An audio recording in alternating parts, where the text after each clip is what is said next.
Good evening, ladies and gentlemen. Erev Tov, good evening. How are you all doing today? Hope you all had a wonderful day, a beautiful day. Baruch Hashem, I got to see a lot of Jews today, which is, we don't get to see that too often anymore, unfortunately. But you're all with me. You're all here tonight to discuss the cup of Eliyahu, the cup of Elijah the prophet. I just got a couple of water. Baruch Atah near the middle.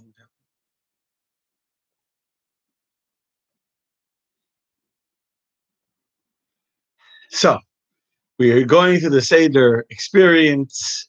We've already done the whole entire reading of most of the Haggadah. We've eaten the meal. We've already done the Afikomen that we discussed last night. And tonight we are going to be discussing after the Afikomen. And after we do the Birchat Hamazon, we do the blessing after the meal. Then comes the final part, which is the Halal Nirtza, the praising of Hashem, and the statement, the Shana Ha Yerushalayim, next year in Jerusalem. The beginning of this last part of the Seder is when we pour the last and final of the 4 cups of wine. The third cup was the one that was used for the benching, for the blessing after the meal. So now we just finished drinking the third cup. We pour ourselves a 4th cup of wine. If you can't drink that much wine, you can use grape juice instead. And we begin to say Shvei Chamos, which is a beautiful prayer. We'll talk about that in a few minutes. The prayer that we said, when we go to open the door. And on a weekday, if it's not Shabbat like this year, it'll be Wednesday night, we take the candles. The children go to the door, usually with an adult to accompany them. If you're really, really creative, you have someone waiting outside the door in the Elijah the Prophet costume. I did it one year. You get dressed up. But otherwise, you open the door, and all those that are sitting by the table say, Shvocha Mascha, they say, pour out your wrath.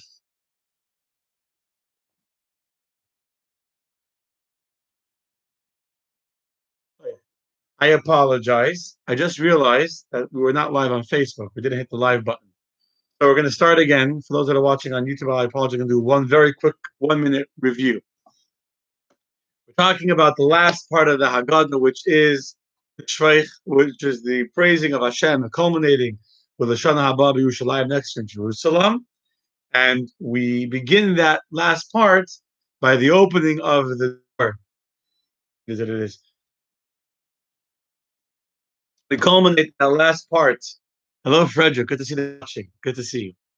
We culminate that last part with the pouring of the last cup of wine. And if you can't drink, you can drink grape juice all day. And you go to the door, the children, and there's a prayer that we say with the open door, and we'll talk about that in a few minutes. What I first want to discuss is why is at that time, after a cup of wine, let's go back 1 second for those that are just joining on Facebook. After we pour the I apologize. I didn't have you guys on before. Now I see other people watching on Facebook. But after the grace, after the meal, after the afikomen, so you pour a 4th cup of wine to say the praises to Hashem. In addition to pouring the 4th cup of wine, we also pour another cup, a 5th cup. And the cup is called the Kos Eliyahu Hanavi, the cup of Elijah the prophet. This 5th cup of Elijah, we do not touch it. We don't drink it. We pour it. And then we finish the Haggadah. And then after the Haggadah, we pour it back into the bottle of wine. Of course, in many homes, there's a custom. Good evening, Martian. Everyone else that's watching. There's a custom in many homes where, like, you shake the table a little bit so to pretend that Eliyahu Navi, Elijah the prophet, actually came to actually drink the cup. I'll talk about that soon as well. Let's first explain and understand why is this cup called the cup of Elijah. Rand, they actually started exactly on time, and I forgot to press you have to like push the button carefully, and the go live button, I didn't push it. But okay. So why? But you didn't miss anything important. Let's begin our discussion tonight with understanding why is this cup called the Kos Shel Eliyahu Hanavi, the cup of Elijah. What's the connection of Elijah the prophet to the Seder story and to the Haggadah and the Pesach experience? So let me first tell you, and like everything else, is actually a debate in the Talmud how many cups of wine we drink at the Seder. There is an opinion in the Talmud, in the Tractate of Pesachim, of Rabbi Tarfon that we don't drink the 4 cups that we drink. We actually should drink 5 cups. Sadly, I didn't come to the halachic verdict to drink 5. We only drink 4 cups.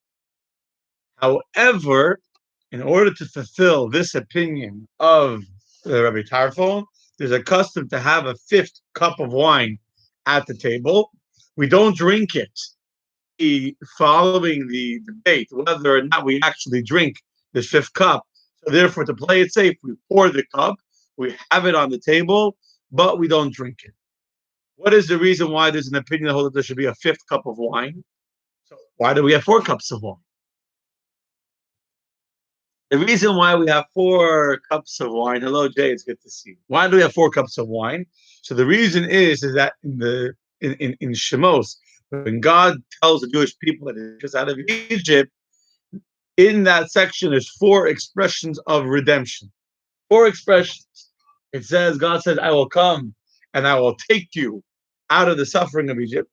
God says, I will take you out of the suffering of Egypt. It says, V'hitzalti eschem, I will save you from your enslavement. V'ga'alti eschem, and I will redeem you from your suffering. V'lakachti eschem lila'am, and I will take you to me as a nation. Because there's 4 expressions of redemption that are mentioned in the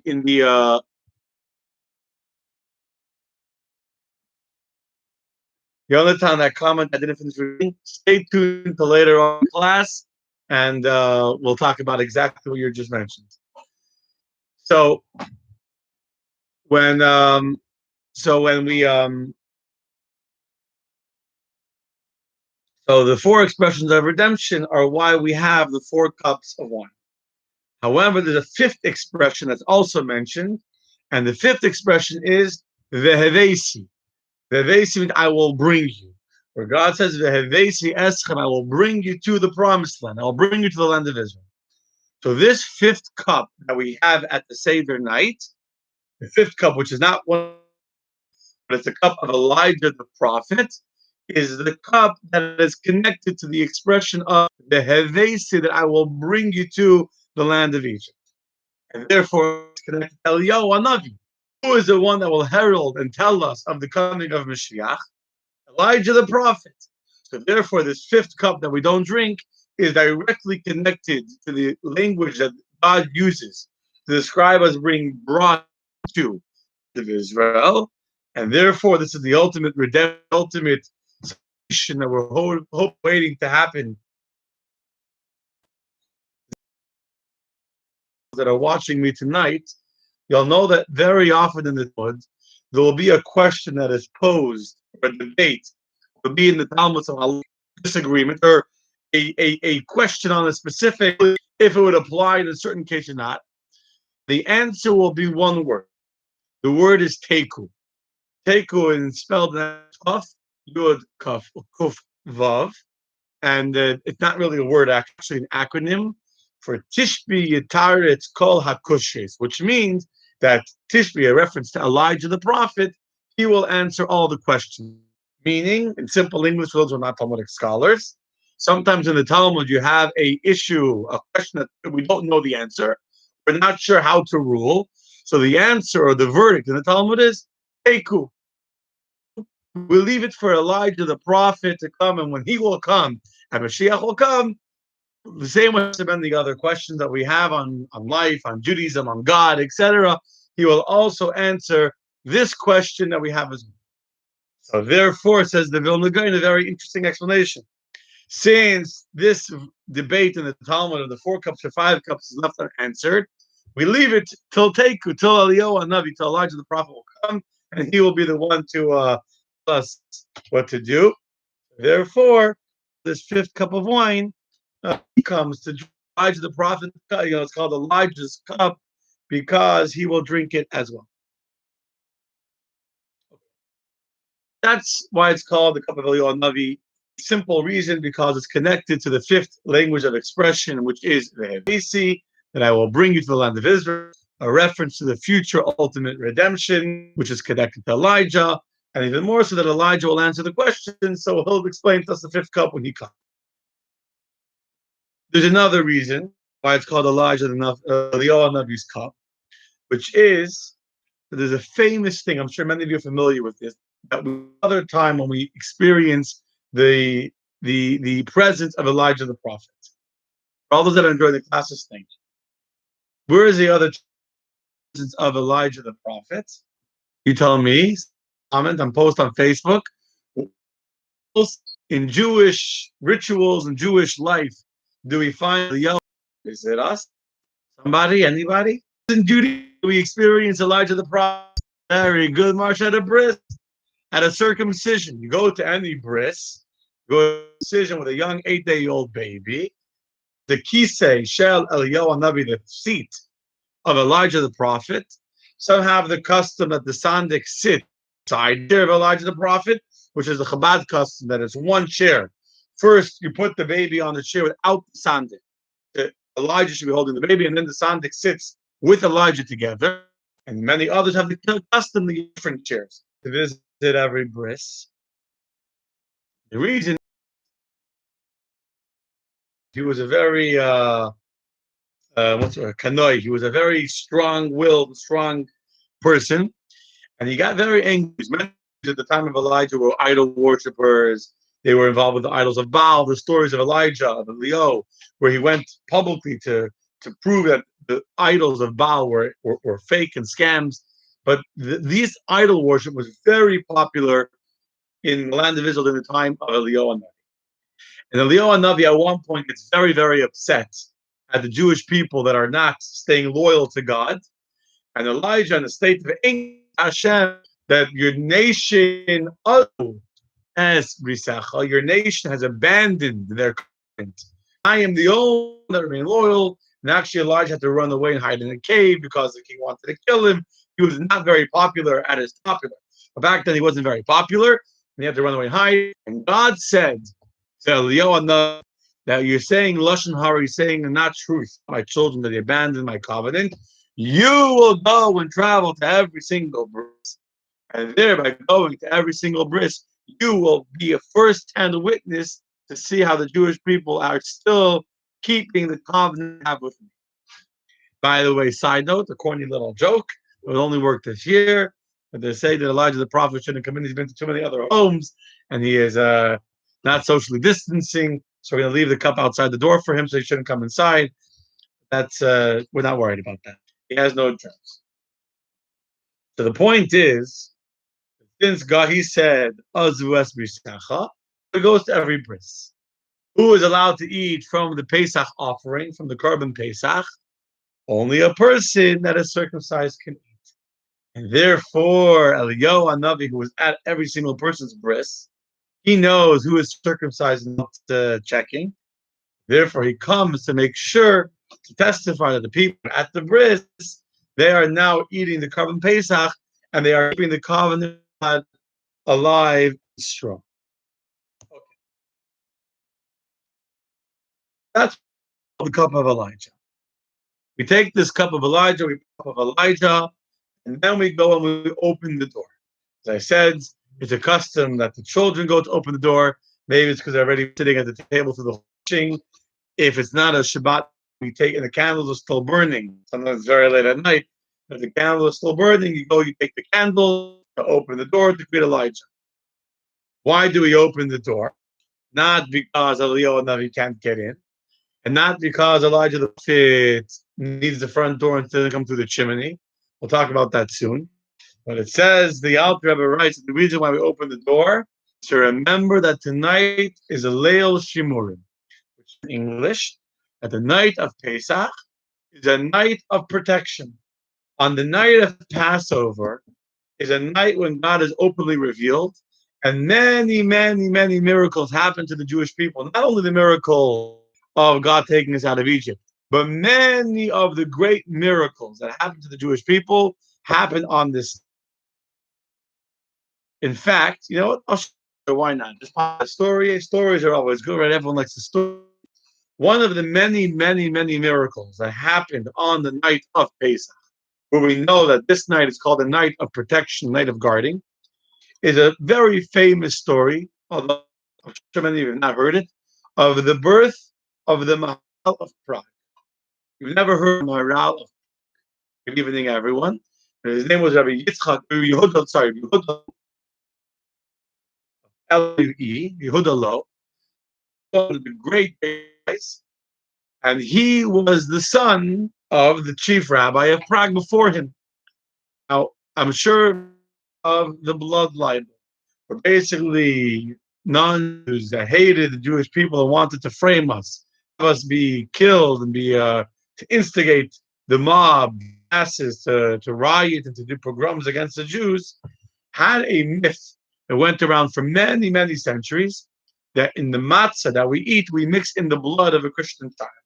And in the Muslim world, it's a child. Until I saw not too long ago, and I think it was Saudi Arabia, 15 years ago, whatever, they printed in the newspaper and they said eating blood in the matzah. But for most of history, blood, and that we would take the blood and they would take a. Usually, it was a child that had already died or that was missing. Sometimes they would kill a child, a Christian child, in order to hide the body. Poor innocent child was killed, to hide the body as proof that the Jews had drained his body for blood. To hide this body in the synagogue or in the rabbi's home, and then they would find the police and say, "Look, the rabbi has the body of this dead child in his backyard, and the Jews are killing innocent Christian children." One second.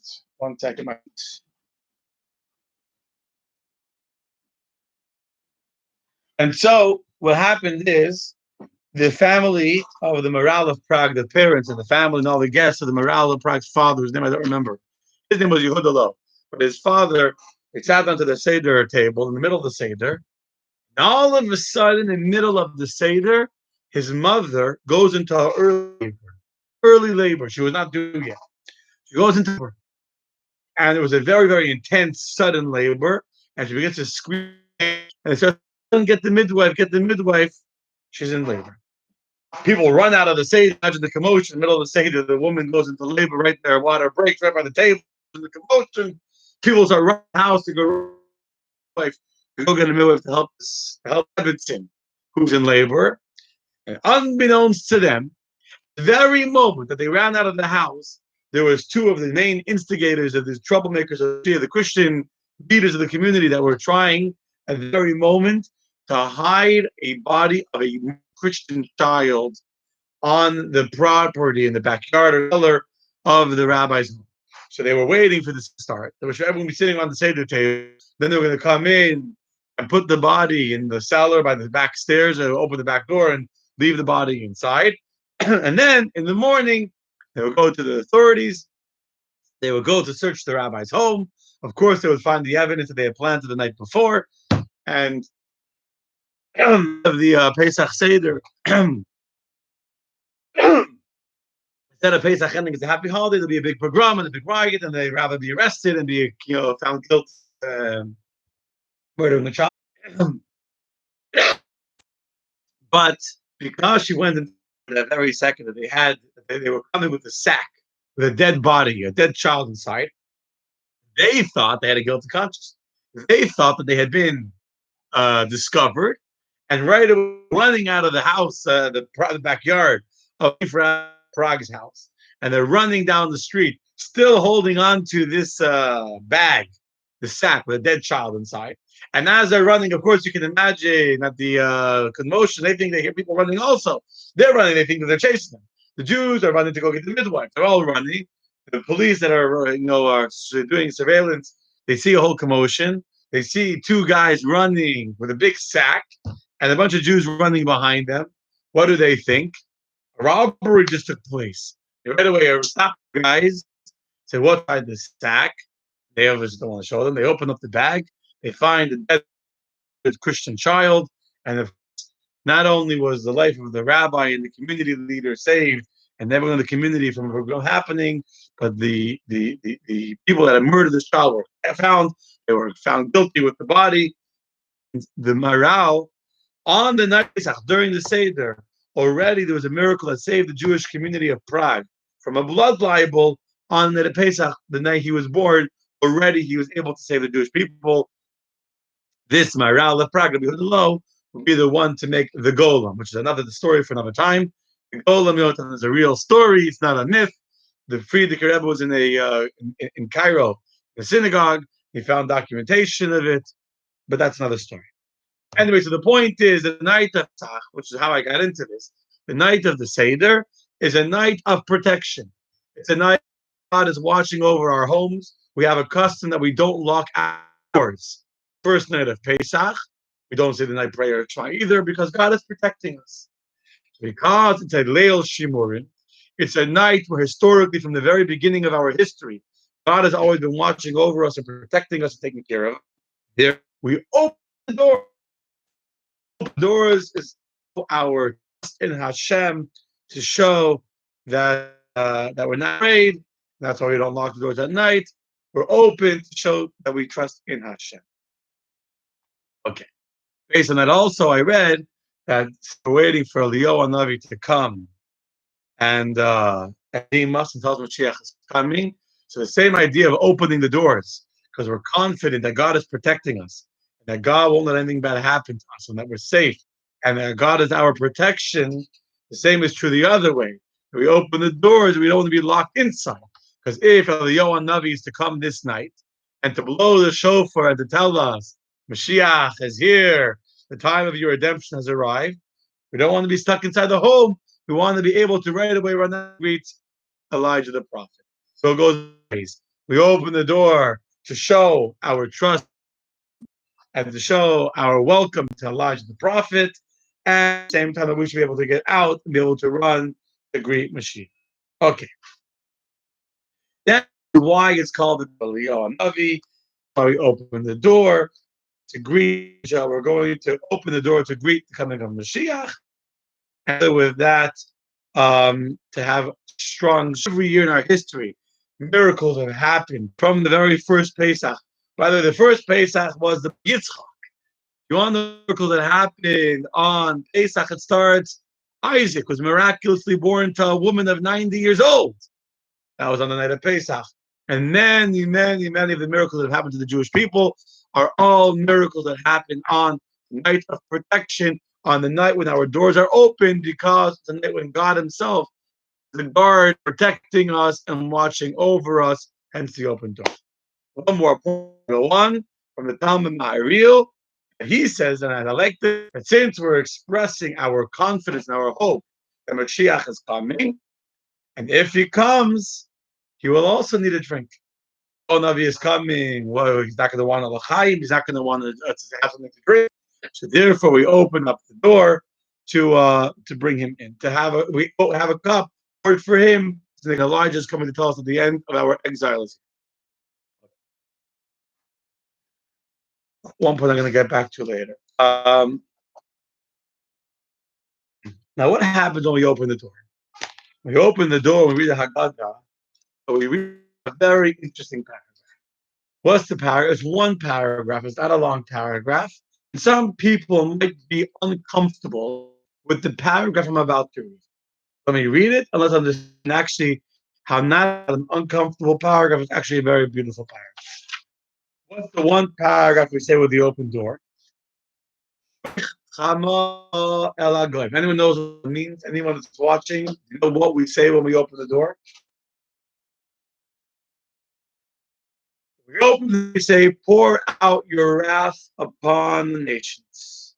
Asher yida'ucha, that do not acknowledge you, they acknowledge you. V'amamlachas, and pour your wrath upon the kingdoms. Asher v'shimcha, that do not call upon your name. They have devoured Jacob and laid waste his habitation. Pour out your indignation upon them, and let the wrath of your anger overtake them. Pursue them with anger and destroy them from beneath the heaven. That is the paragraph we said. Sounds very strong and very harsh. We're asking God to pour out His wrath upon the nation that do not acknowledge you. That's correct. And to pour out His wrath that do not call upon your name. They have devoured Jacob and laid waste to our habitation, to our homes, our land.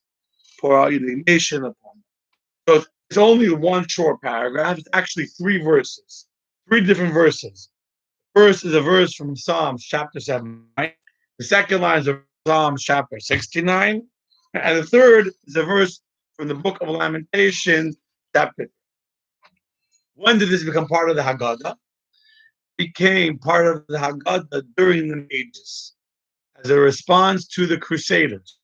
The Crusades, sure you're familiar with the history of the Crusades, beginning in the early 1006, went for several hundred years, different waves. The Crusades, which was basically officially a holy mission that very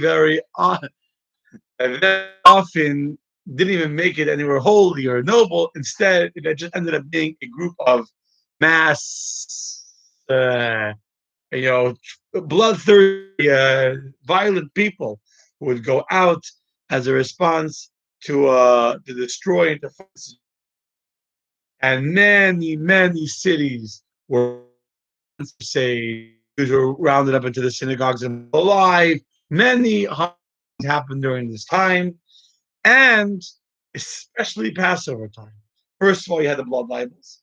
Secondly, it was a time of Easter, which is always a time that was by the church, by the Christians, as a time of against the Jews and around masses against the Jews. And literally hundreds of thousands of Jews were killed during these times in the name of truth around Pesach. Jews respond. First of all, they open their door. Sorry to Hashem. Sorry to trust Hashem by opening the door. Secondly, what do? We ask God to avenge the people that were killed and pour out his. However, clear caveat here. We are clearly asking that he should only pour out his wrath on the nations asher lo yidaucha, that do acknowledge you, O God, and on the nations asher b'shim chalei kareyu, who do not call out with your name. Meaning, as the Rebbe explicitly said, not only implicitly, explicitly said, Hamascha does not apply to America, because a nation built on the foundation of the values of in God we trust, etc.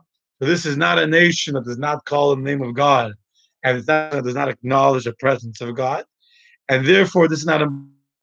However, there are still people that come to kill. There are still anti-Semites. There are still people that are looking for opportunities to spill Jewish blood. Just not yesterday, 2 days ago. Lose track of time in this time warp called the coronavirus.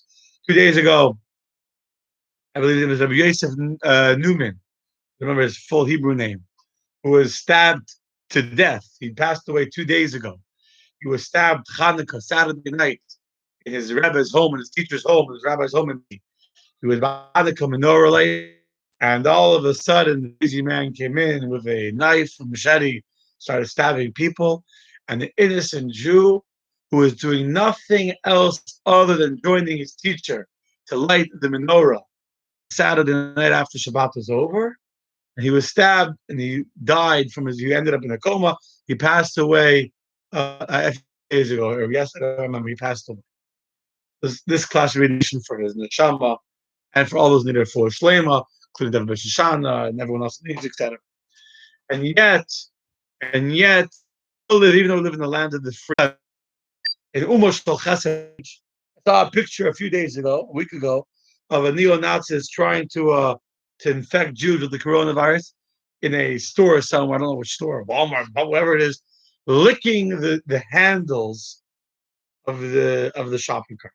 I mean, first to lick the handle of a shopping wagon, have several screws, a serious, but there's still people that look for violence.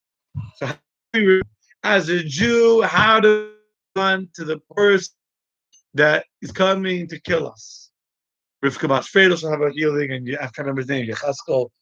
Everyone needs a healing. Everyone needs a healing. How do we respond? So some nations respond to violence with violence. However, we know in Judaism that there's a concept in the Talmud. If someone comes to kill you, you should kill him first. And therefore, if you see a person trying to attack you, we don't fight. We say to Hashem, God, Pour out your wrath upon these nations that are trying to attack you and fighting against you. Pray, we pray to God, destroy them, end them, put your wrath and your fury upon them, so that then we can only be involved in the holy pursuits of holiness. Yet, this cup of wine that we pour, we're asking God to destroy the enemies. We don't drink that. Why don't we drink this cup of wine? Because we have absolutely no pleasure and no enjoyment, no gishmak, no sweetness from a cup of wine that came from God having to destroy our enemies. It's like Golda Meir said that we can one day for murdering our children, but we will never be able to forgive making our children kill their children. We have a custom that we spill out a little bit of wine by each one of the 10 plagues. We say blood, days, frogs, kinim, are, dever. We pour it out. Some have the custom to put their pinky in and take the pinky of wine out into the 10 plagues.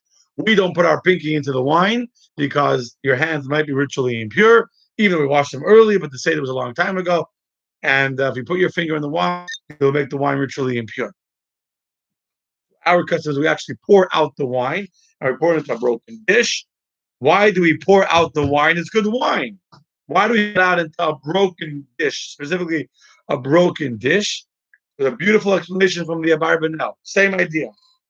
He was the finance minister of Spain, by the way. The Abarbanel, side note, the Abarbanel was one of the top ministers in Spain. In 1492, when King Ferdinand and Queen Isabella expelled all the Jews from Spain unless they converted, they told Don Yitzchak Abarbanel, a very famous leader, we love you and value you so much, we don't want you to leave Spain. We know that you're not going to convert to Christianity when it's a big rabbi. We will make an exception for you, and we will allow you to live here in Spain without any persecution. You can remain a Jew. You can remain a religious, observant Jew, and we won't bother you, and you can still work. Now you can be a Jew in Spain. You'll still work in the palace. You'll still be one of our ministers. Not only that, they even offered, if I'm not mistaken, he could keep a whole minion of Jews living with him, so he could do the Torah reading and have a minion for prayers, etc. And the Abarbanel told him, no, thank you. He said, I will refuse to live in a land that won't let other Jews live here. And even though he had a very high-ranking position in the government, I'm sure he got a very good paycheck, he joined all the refugees. He left behind his wealth, left behind his home. He left it all behind and joined the refugees traveling to Amsterdam wherever they went to accept. The Abarbanel says something so beautiful. With that introduction, you'll appreciate it even more. The Abarbanel says, the wine symbolizes joy, right? Nichnas yayin, it says, yayin yisamach, says in the verse in Tehillim, that wine makes the heart of man rejoice. The wine symbolizes joy. And when you pour out wine, when you're pouring the wine out of your cup, what does that symbolize? It symbolizes that your joy is not complete. You're pouring the joy, which is the wine, out of your cup. To demonstrate that when we're saying the 10 plagues, when God was destroying the land of Egypt, and he was afflicted with blood, with frogs, and with lice, and with wild animals, with pestilence, and with hail, and with and darkness, and the death of the firstborn, the Jew, even though it was safe for God to bring the 10 plagues, and that was how we were redeemed from our bondage and our slavery. And obviously, we want God to punish the Egyptians to allow us to go free, but we're not happy.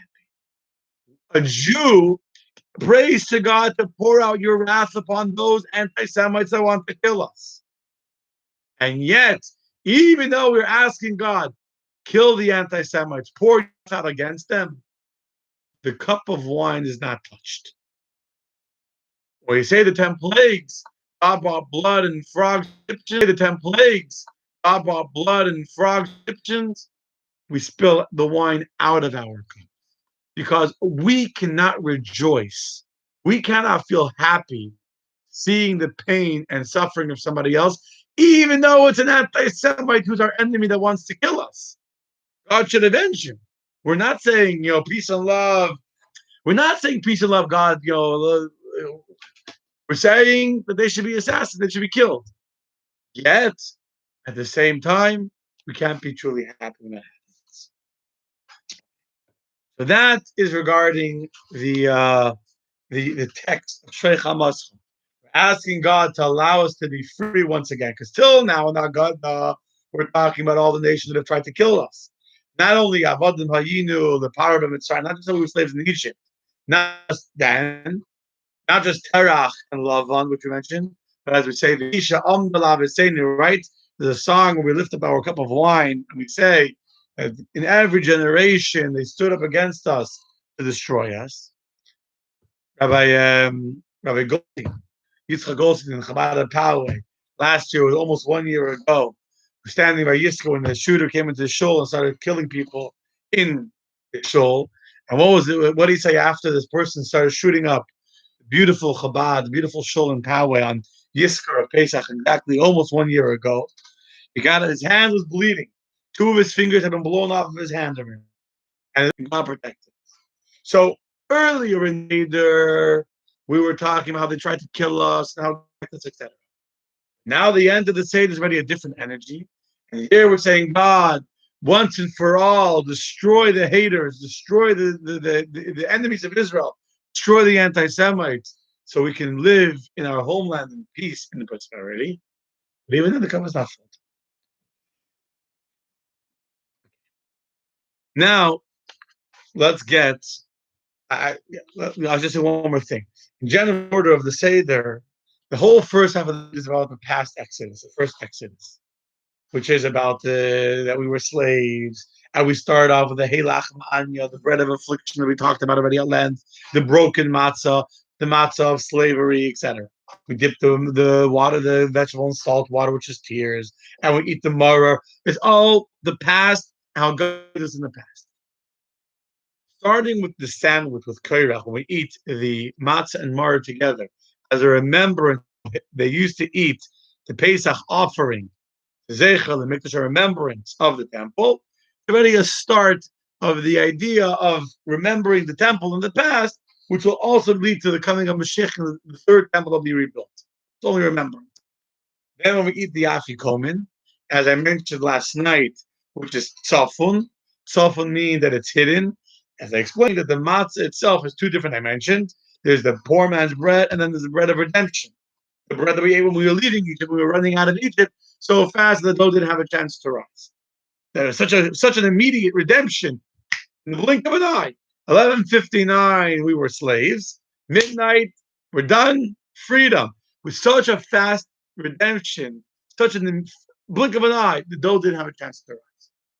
Second matzah that we eat after the meal is already the matzah. The afikob is already the idea of tzafun, which is hidden, killed. It's like Mashiach that is waiting and hidden, and we need to find him and reveal him. And now the last part of the Seder part is already all about Mashiach. That's why the 5th cup, explained a little early, is from the 5th expression of redemption. The Hevesi, God says, I will bring you to the promised land, the land flowing with milk and honey. And therefore, the final answer can only come when God kills all of our enemies. And therefore, we open the door and we say, God, all those people that don't know your name, all those haters that won't acknowledge your presence, that have destroyed and consumed Jacob, and have devoured us, destroy them so that we can finally go back to the promise of the Mashiach. I still have one more very beautiful idea that I want to end with. I'm saving it for the ending. Now I want to address something. I heard a very interesting thought from Rabbi Jacobson, Jesse Jacobson. I think that it's important to talk about for a few minutes. I think that he had touched on the, and it was mentioned in one of the comments earlier on Facebook about what do we tell our children happening when we open the door.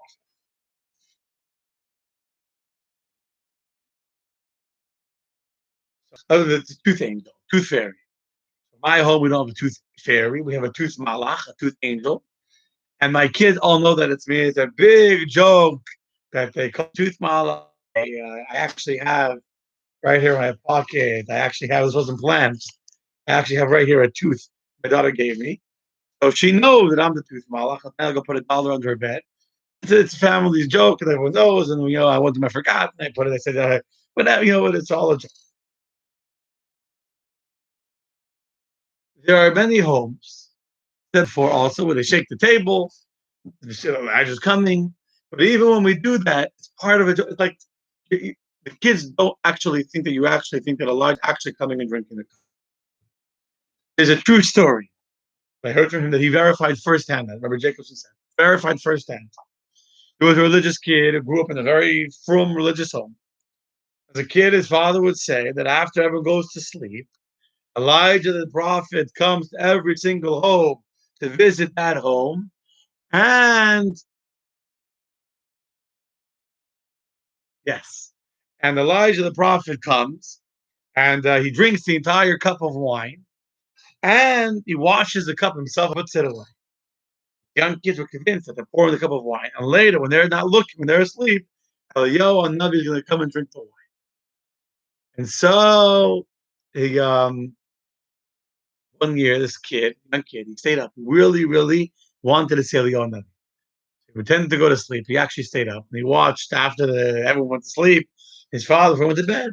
His father went to the sink, took the cup, went to the sink and poured the wine back in the cup or whatever, washed out the cup, and he watched the father wash the cup back in the drain. And as Jonathan is saying, it destroyed this young boy. It destroyed him. It had a severe trauma on him. Because if my father's not telling me the truth about Elijah, then who says he's telling me the truth about the whole story of Exodus? Who says that the thing of the sea is true? Who says the 10 plagues are? Maybe it's also a Baba Mesa. Maybe it's also a myth for the saying to make this like the story of the kid who came home from Hebrew school and they told him, "You never believe what happened." I learned in Hebrew school that the Jews were stuck by the sea and the Egyptians were coming. And all of a sudden, Moshe Rabbeinu opens up this inflatable raft, and all big enough raft that all the Jews can get on the raft, and they swim across. And then these fighter jets come and they bomb the Egyptians. His mother says to this young boy, "What?" And Moses had inflatable rafts and fighter jets. That doesn't make any sense. Of course, if you would hear the crazy story that my teacher told splitting, this is much more believable than the sea splitting. The point is, once you're picking stuff up, so then the child can't trust you anymore if you're not honest and authentic and real. So we have to be honest and true. Have to truth. And truth, you hide it. We other religions are afraid, maybe. I don't want to get to other religions. We don't have to hide. We're not afraid of questions. We're not afraid of being challenged. We're not afraid of saying, I don't know, or I don't understand. It was like another story of a kid, that said that you can't touch the moon and it's made up. Whatever. There's more than one story to this idea without getting into it. Where when we break the trust of a child, it's dangerous. I'm sure that the father that told his kid that Eliyahu Navi comes and drinks the cup, he thought that he was protecting the tradition. He thought he was protecting what's called the Masorah, the tradition. We have a tradition that Elijah the prophet comes, so he felt the need to act out this myth and to wash the cup when the kids were asleep, so they wouldn't know that the myth, the Masorah, wasn't true. Truth doesn't need to be protected. Only falsehood needs to be protected. If you're honest, you have honest books or whatever, come look. Not afraid. In what you're told, that's when you feel a need to start covering up for what you yourself deep down don't feel comfortable with. In fact, the word emuna, which means to belief. Many people misunderstand the idea of belief. They think that believe means that whatever it is, I believe. I don't have to, whether it's true or not true. I believe even if it's not true. That's not belief. The word emuna comes from the word amen. Say amen. What does amen mean? The word amen literally means it is true. In fact, it comes from the word uman. Uman means a expert. When someone's a craftsman, they're called, meaning that they're very, very good at working with gold or whatever it is. They're very good at what they do. They're called an uman. They're an expert. So emuna means that my conviction in the truth of what I believe is so strong, I know that it's true. Not that I believe it, even if I don't think that it's true. So when we say that Eliyahu Navi comes to visit our home, what does it mean that we're pouring a cup of Eliyahu Navi? We have to be careful how we explain it. Pouring a cup of Eliyahu Navi does not mean Eliyahu Navi is actually coming and drinking the cup. Now, of course, like I said before, if you dress up like Elijah and you come in to make it exciting, and there's nothing wrong with that because the kids know you're acting it out. They don't actually think that you think that they think that you're Elijah the prophet. If you were to tell them I'm Elijah, that's the problem. So you make a joke and you're like, you kick one who says you kick the table. That's fine. That's fine. But you have to be willing to be comfortable with your truth. So what does it mean Elijah the prophet comes? First of all, it doesn't say he comes. Let's take that back.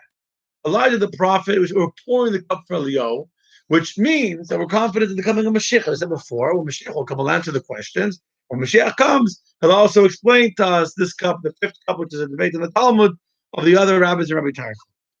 But you could also explain that Eliyahu Navi is coming to visit us. What do you mean Eliyahu Navi is coming to visit us? Doesn't mean that when you say a malach, say an angel. What do you mean an angel? You do a mitzvah, you created an angel. That means that there's a little celestial being with a little LED halo floating around head and two wings flapping up and down. What do you mean an angel? An angel is an energy, it's a divine energy. You say a malach, you say an angel. We're translating the word angel looking for an analogy, for some kind of comparison or parable by which to explain the concept. It is not meant to be dumbing down the truth of it.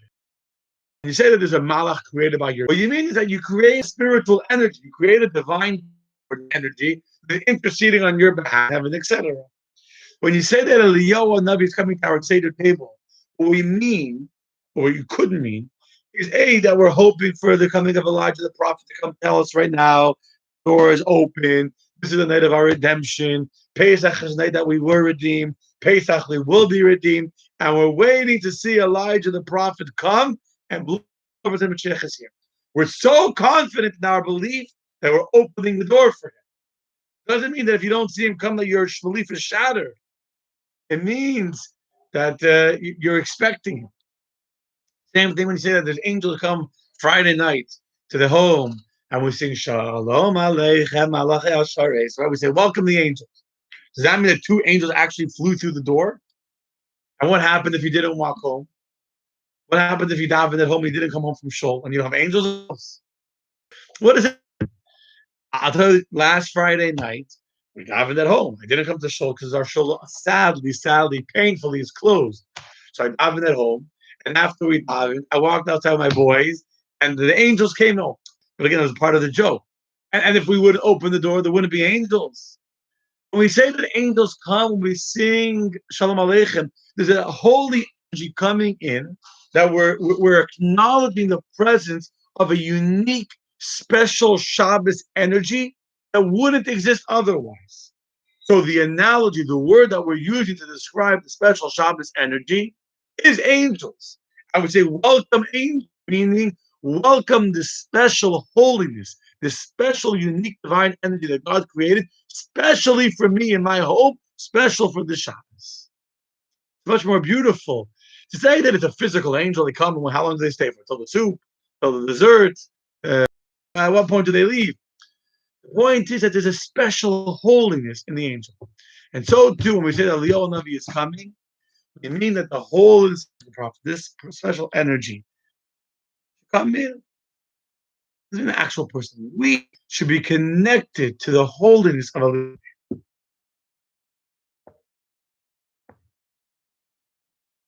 Now I'm going to show you something beautiful. Something beautiful. By the way, we all could be Eliyahu Navi. There's a beautiful story that I shared before of the Jew that wanted to see Elijah the prophet. So he comes to the Baal Shem Tov. He says, Baal Shem Tov, please, let me see Eliyahu Navi. And Baal Shem Tov says, why do you want to see? He said, I want to see. So he said, you want to see Eliyahu Navi? Take a big wagon full of food and clothes and money and everything. Travel to this and this town. There's a very, very poor family. And there you should go stay with his family and stay there, and there you'll see Eliyahu. And the guy comes before the Seder, comes like a day before Pesach, to go to the prophet. It's worth it to go. Elijah comes to the home, he knocks on the door, he sees like a broken down little hut. He knocks on the door, and they say yes. He says, I want to stay. I want to stay with you. Stay with us. What do you mean stay with us? We have no food. We have nothing. We're a poor family. This is perfect. I came with a whole wagon. I have meat. I have matzah. I have wine. I have fish. I have clothes. I have dishes. I have table. Everything is yours. Come take the food. Everything is yours. I'll stay in your home for Pesach. The kids have never seen so much in their life. A poor family. All of a sudden, this guy rocks up out of nowhere with a wagon full of dishes and cups and wine and meat and dessert and cakes. They're in heaven. 2 days Yom Tiv, the kids are in heaven, the wife is in heaven, everyone's in heaven, except for the chassid. He's waiting and waiting and waiting to see Elijah the prophet. Doesn't see it.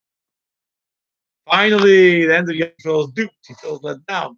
All the time he was waiting to see Eliyahu. Very nice family. And they were very poor. They were very happy and appreciative that I brought them food and all the stuff that I brought them. But where's Elijah?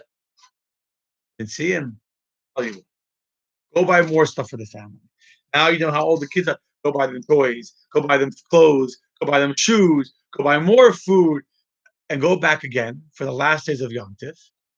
This time, before you go into the home, I want you to stand outside the window and listen to the conversation. So a few days later, he comes back to the home and he hears the kids are talking to the mother and they're saying, Mommy, we finished all the food the guy brought us. We finished all the meat. We finished all the fish. It was a great week, but now we're hungry again. What should we do? And the mother says, don't worry. Just like Hashem does Eliyahu Hanavi for the first days of the holiday, so is Eliyahu Hanavi before today, before the second holiday. That moment you realize you want to see Eliyahu Hanavi, you could be Eliyahu Hanavi.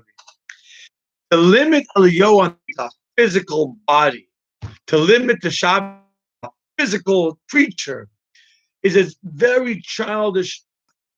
It's not a correct understanding of what an angel is. An angel, Eliyahu, is not a physical object. It's a holiness. It's an ability to be transcendent. It's an ability to be beyond yourself. The ability, when we pour the cup of blood, we can connect that ability. This brings me to the final point with which I want to close tonight's class. Medrash tells us that whatever Hashem tells us to do, He Himself also does. The verse in Tehillim says, Magid Devarav Yaakov. God commands His words to Jacob, His statutes to us. Whatever God tells us to do is something that God Himself also. What does that mean in the context of opening up the door for Elijah the prophet? The Rebbe explains that just like on the night of Pesach, at the end of the Seder, we go and we open the doors for Elijah the prophet, so too, the same thing is true when God opens, so too, just like we open the door for Elijah the prophet, so too God opens the door. Meaning, what does that mean? Normally, to advance spiritually, we need to go step by step. To advance spiritually, we need to go in order, Kadesh, and then Chatz, and then Karpa, and then Yachatz, etc., etc., etc. Then comes you reach perfection. So you're emotionally present to be discussed. All the steps of the Seder we've been talking about. You're involved, you're present, you're in touch with your emotions. And at the end of the Seder, that Hashem says, even if you're not worthy, and even if you haven't properly done anything, and even if you haven't truly become humble matzah and truly become bitter like maror, and you're still stuck in your box, God says, open up the door. And God says, I too will open up the door. Open the door, and I too will open the door for us. Tonight, I will give you the ability to transcend. I will give you the ability to go beyond what you've earned, where you're holding your own spiritual service. And when we open our hearts and we open our emunah, our true belief in the ultimate, in the final, ultimate geula, we recognize that the faith that has sustained us for thousands of years, the faith of Mashiach will be coming out very, very soon. That is the faith that continues to sustain us. When we open our doors this Pesach night and we're holding the candle and we're saying we're opening the door with the cup of Elijah, what we're really saying is, God, open the door for us. Allow us to break free. Allow me to break free. That's correct, Lisa. It says, God says, just open for me the hole of a needle, the eye of a needle. And I will open for you, says God, like the doors of a hall, the big double doors. I will open for you, and God will very, very soon indeed. This year, when we open the doors for Elijah, we will hear the shofar opening of our doors, will open the final doors of Mashiach coming very, very soon. You know, we'll continue the conversation off of Facebook, but you're right. Angels. As long as you don't think that they're physical angels, there is a unique energy in an angel coming into our home. Not just spirituality. It's a real energy. It's an energy that has no physical body. So that's my friends. Good night. Tomorrow night, 7:30 p.m. will be a culinary experience by the amazing Hannah Denberg. So I won't be off duty, but I'll be holding the camera like a week. But you will not be hearing from me. You'll be hearing from my wife instead. Also, her birthday tomorrow. So hopefully that'll be beautiful and you'll learn something from her. And by the building, Monday night, 7:30 p.m. will be a do-it-yourself Pesach Seder tutorial. I will not be doing it on Facebook. It will be on Zoom. The reason is, first, I want to engage in more questions. Secondly, and more importantly, I need everyone to register so I can send out before the class 2 attachments, a checklist and some selected Haggadah readings that are good for you to have for the Seder. You're not going to do the entire Seder. What's the most important paragraphs? So there was a link, an email was sent out today. It was on Facebook as well. Please go online and register. It's totally free. Just need to put in your name and email so we can send you the attachments. And feel free to share the link with anyone that you feel can gain from a 1-hour class that will, God willing, in 1 hour, go through the entire Seder from beginning till end. Everything you need to know to do a proper, kosher, and meaningful Seder. Please share it with your friends. I heard that class will be very important in giving people the confidence to feel comfortable in doing a proper Seder at home, especially many people have never done it before. And indeed, God willing, very soon to see the coming of Mashiach and the presence of Elijah the prophet. Amen. God willing.